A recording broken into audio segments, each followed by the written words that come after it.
Hello दोस्तों, क्या आप जानते हैं कि भारत की राजधानी दिल्ली में अंतिम हिंदू शासक महाराजा पृथ्वीराज चौहान का किला भी मौजूद है। और मजे की बात यह है कि ज्यादातर दिल्ली के निवासी भी यह बात नहीं जानते।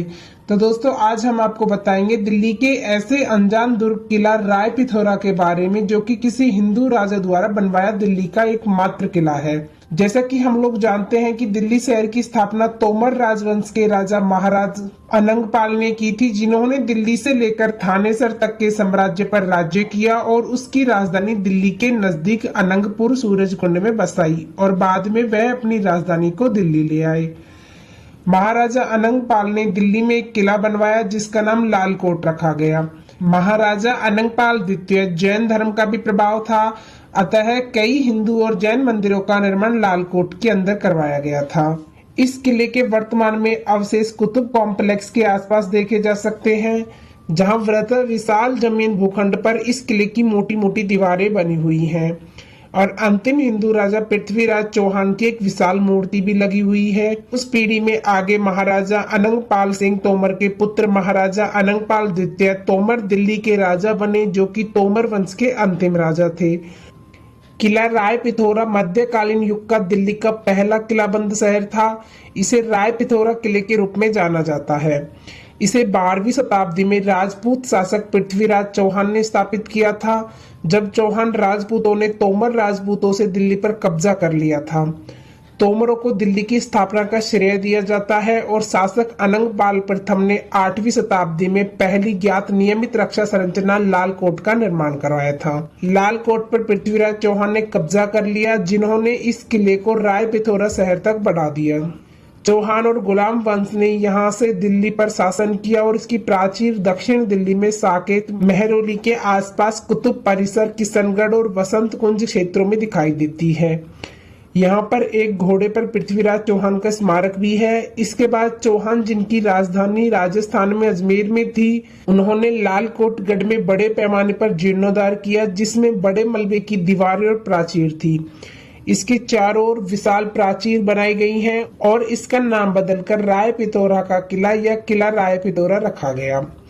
इसे 6.5 किलोमीटर तक फैले 13 द्वार वाले किले के परिसर में बदल दिया गया, जिसमें उस शहर को शामिल किया गया जो इसके साथ मौजूद थे। जबकि पुराने लाल कोट ने 4 दीवारी के गढ़ के रूप में कार्य किया। किला राय पिथौरा ने 100 से अधिक वर्षों तक उत्तर भारत में साम्राज्यों की राजधानी के रूप में कार्य किया। गौरी ने कुतुबुद्दीन ऐबक को भारत में नायब उस सुल्तान बनाया, जिसने गौरी की मृत्यु के बाद खुद को उसके राज्य का शासक बना लिया। इसने भारत में मुस्लिम शासन की स्थापना की और ऐबक के मामलुक या गुलाम वंश ने दिल्ली की पहली सल्तनत बनाई। हालांकि ऐबक किले की संरचना का विस्तार या परिवर्तन नहीं किया गया और यह इसके शुरुआती उत्तराधिकारी के माध्यम से भी वैसा ही रहा। किला राय पिथौरा की वास्तुकला कुतुबुद्दीन ऐबक ने दिल्ली में स्थापित होने वाली पहली मस्जिद कुव्वत उल इस्लाम मस्जिद और किला राय पिथौरा शहर में विश्व प्रसिद्ध कुतुब मीनार का निर्माण कराया। मस्जिद की वास्तुकला हिंदू और इस्लामी परंपरा का मिश्रण है, क्योंकि इसके निर्माण में स्थानीय हिंदू मूर्तिकारों को लगाया गया था। किला राय पिथौरा का पतन 13वीं शताब्दी के अंत में खिलजी राजवंश ने मामलुकों से सत्ता छीन ली और मंगोल आक्रमणकारों से बेहतर बचाव के लिए अपनी राजधानी को किला राय पिथौरा से लगभग 6 किलोमीटर दूर नए और अच्छी तरह से किलेबंद शहर सिरी में स्थानांतरित कर दिया। किला राय पिथौरा कुतुब मीनार परिसर सहित वर्तमान दिल्ली में एक किलेबंद परिसर है। इस शब्द का पहली बार इस्तेमाल 16वीं सदी के इतिहास अबू फजल ने अपनी N.A. अकबरी में किया था, जो दिल्ली को चम्मन राजधानी के रूप में प्रस्तुत करता है।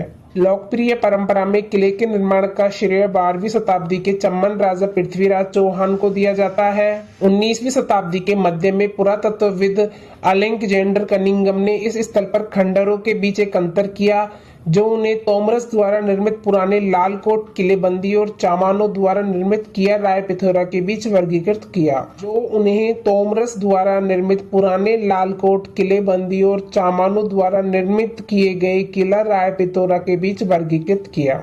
हालांकि पृथ्वीराज से स्थल को जोड़ने वाला कोई ठोस ऐतिहासिक साक्ष्य नहीं है। जिसकी राजधानी अजमेर थी और बाद में खुदाई से कनिंघम के वर्गीकरण पर संदेह हुआ। लाल कोट और किला राय पिथौरा।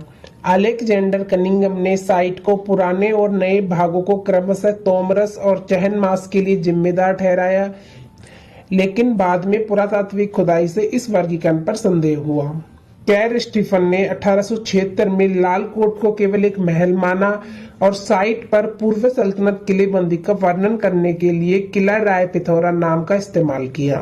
B.R. मणि ने 1997 में लाल कोट के रूप में साइट को संदर्भित किया।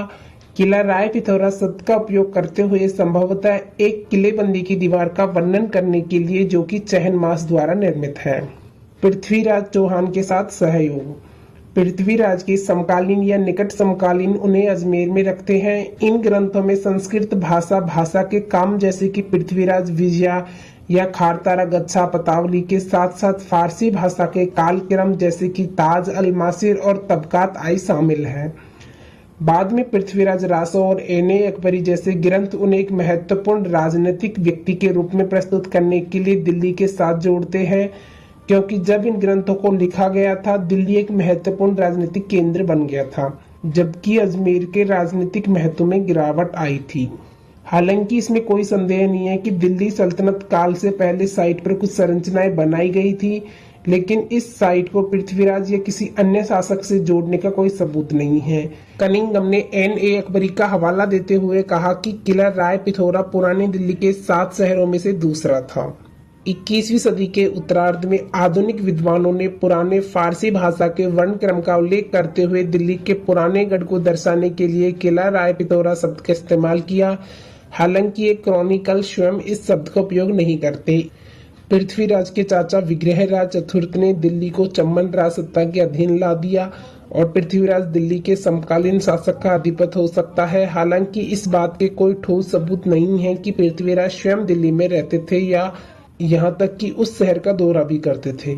कुतुब मीनार पर एक छोटा शिलालेख पृथ्वी निरपा को पढ़ता है, जिसे कुछ लेखकों ने राजा पृथ्वी के लिए मौखिक रूप से पढ़ा, लेकिन यह शिलालेख अछूता है और इसका पठन अनिश्चित है। इस प्रकार यह भयावह प्रमाण प्रस्तुत करता है। कुछ सिक्के दिल्ली सल्तनत के शुरुआती स्रोतों में दहलीवाल कहलाते थे। तो दोस्तों यह था राय पिथौरा किले से जुड़ा संपूर्ण इतिहास। आपको वीडियो कैसी लगी हमें कमेंट करके बताएं और वीडियो पसंद आए तो लाइक शेयर एंड सब्सक्राइब करें।